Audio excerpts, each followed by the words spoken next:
సామాజిక చైతన్యానికి సమానత్వానికి మహాత్మా జ్యోతిరావు పులే ప్రతీక అని మంత్రి సత్యకుమార్ యాదవ్ అన్నారు.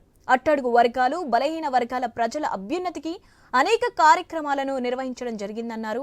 ప్రకాశం జిల్లా సింగరాయ కొండలో ఏర్పాటు చేసిన మహాత్మా జ్యోతిరావు పులే కాస్య విగ్రహాన్ని మంత్రులు సత్యకుమార్ యాదవ్, డొల్లా శ్రీ బాల వీరాంజనేయ స్వామి ప్రారంభించారు. నాటి సమాజంలోని సాంఘిక దురాచారాలపై పోరాటం చేసిన మహానీయులు మహాత్మా జ్యోతిరావు పులే అని మంత్రి డోల బాల వీరాంజనేయ స్వామి అన్నారు.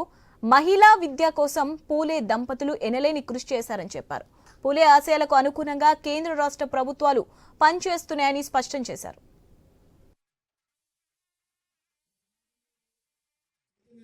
అనేక రకాల కార్యక్రమాలు తీసుకోవడం, సత్యశోధన సంస్థలు నిర్మించడం, దాని ద్వారా మూఢనమ్మకాల మీద ప్రజల్లో చైతన్యం కల్పించే ప్రయత్నం చేయడం, లేదా దీనబంధు అనే పత్రికని స్థాపించి దాని ద్వారా తన భావజాలాన్ని ప్రజల్లోకి తీసుకెళ్లే ప్రయత్నం చేశారు. అదేవిధంగా భ్రూణ హత్య ప్రబంధ గృహాలని చెప్పి వితంతువుల మీద, బాలింతల మీద కూడా ప్రత్యేక దృష్టి పెట్టి ఏ రకంగా అయితే మహిళా సాధికారత కోసం బాలికా పాఠశాలను ప్రారంభించారు, అదేవిధంగా వితంతువులు భారతదేశంలో ఒక సామాజికవేత్త, ఒక సంఘ సంస్కర్త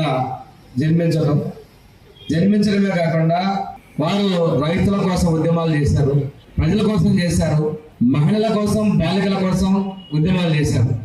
అదేవిధంగా సంస్కరణలు తీసుకుంటూ వాళ్ళ కార్యోన్ముఖాలు చేస్తూ బాలికా విద్యను ప్రోత్సహించారు.